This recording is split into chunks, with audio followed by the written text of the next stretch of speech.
Évangile de Jésus-Christ selon saint Luc. En ce temps-là, Jésus disait aux pharisiens : « Il y avait un homme riche, vêtu de pourpre et de lin fin, qui faisait chaque jour des festins somptueux. Devant son portail gisait un pauvre, nommé Lazare, qui était couvert d'ulcères. Il aurait bien voulu se rassasier de ce qui tombait de la table du riche, mais les chiens, eux, venaient lécher ses ulcères.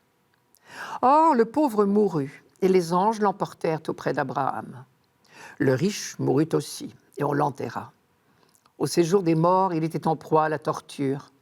Levant les yeux, il vit Abraham de loin et Lazare tout près de lui.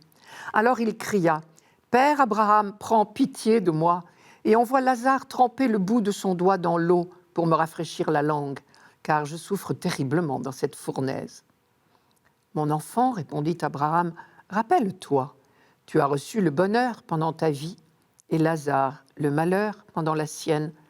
Maintenant, lui, il trouve ici la consolation et toi, la souffrance. Et en plus de tout cela, un grand abîme a été établi entre vous et nous, pour que ceux qui voudraient passer vers vous ne le puissent pas, et que de là-bas non plus, on ne traverse pas vers nous. » Le riche répliqua : « Eh bien, Père, je te prie d'envoyer Lazare dans la maison de mon père. En effet, j'ai 5 frères. Qu'il leur porte son témoignage, de peur qu'eux aussi ne viennent dans ce lieu de torture. » Abraham lui dit : « Ils ont Moïse et les prophètes, qu'ils les écoutent. » « Non, Père Abraham, dit-il, mais si quelqu'un de chez les morts vient les trouver, ils se convertiront. » Abraham répondit : « S'ils n'écoutent pas Moïse ni les prophètes, quelqu'un pourra bien ressusciter d'entre les morts. Ils ne seront pas convaincus. » Elle est doublement terrible, cette dernière phrase.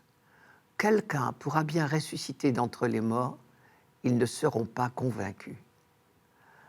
D'abord, elle semble désespérée, comme si rien ne pouvait forcer un cœur de pierre à changer. Mais elle est plus terrible encore dans la bouche de Jésus.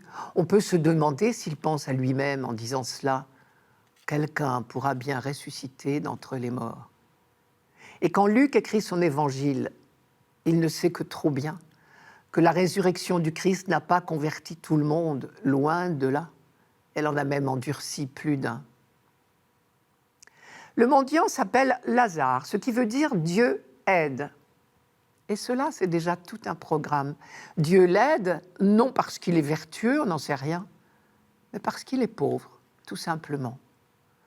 Voilà peut-être la première surprise que Jésus fait à ses auditeurs en leur racontant cette parabole. Car en fait, cette histoire, il la connaissait déjà. C'était un conte bien connu qui venait d'Égypte. Les 2 personnages en Égypte étaient un riche plein de péchés et un pauvre plein de vertus. Arrivés dans l'au-delà, les 2 passaient sur la balance et on pesait leurs bonnes et leurs mauvaises actions. Et au fond, la petite histoire ne dérangeait personne. Les bons, qu'ils soient riches ou pauvres, étaient récompensés. Les méchants, riches ou pauvres, étaient punis. Tout était dans l'ordre.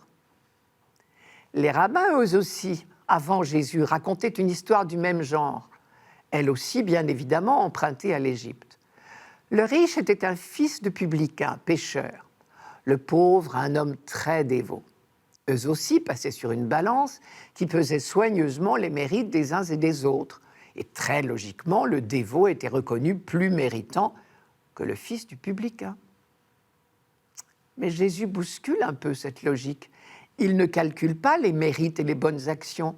Il n'est dit nulle part que Lazare soit vertueux et le riche mauvais. Jésus constate seulement que le riche est resté riche sa vie durant, pendant que le pauvre restait pauvre à sa porte. C'est dire l'abîme d'indifférence ou d'aveuglement, si vous préférez, qui s'est creusé entre le riche et le pauvre, simplement parce que le riche n'a jamais entrouvert son portail.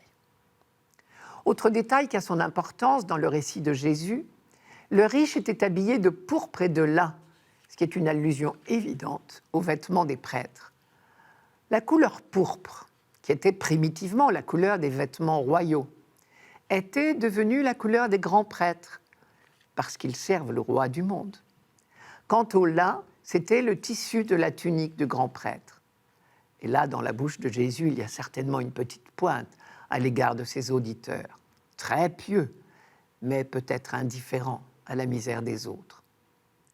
Jésus leur dit quelque chose comme « grand prêtre ou pas, si vous méprisez vos frères, vous ne méritez pas votre titre de fils d'Abraham. » Car on l'aura remarqué, Abraham est cité 7 fois dans cette page.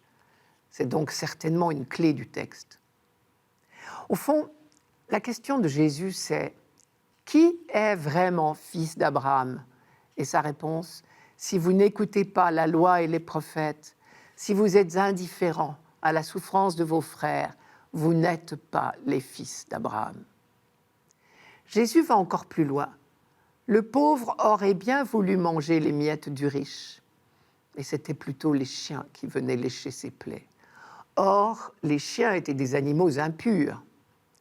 Ce qui fait que même si le riche pieux s'était donné la peine d'ouvrir son portail, il aurait été choqué de toute façon et il aurait fui cet homme impur léché par les chiens. La leçon de Jésus, là encore, c'est vous attachez de l'importance au mérite, vous veillez à rester pur, vous êtes fiers d'être les descendants d'Abraham, mais vous oubliez l'essentiel. Cet essentiel est dit dans la loi et les prophètes.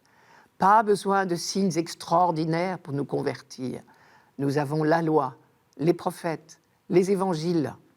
À nous de les écouter et d'en vivre.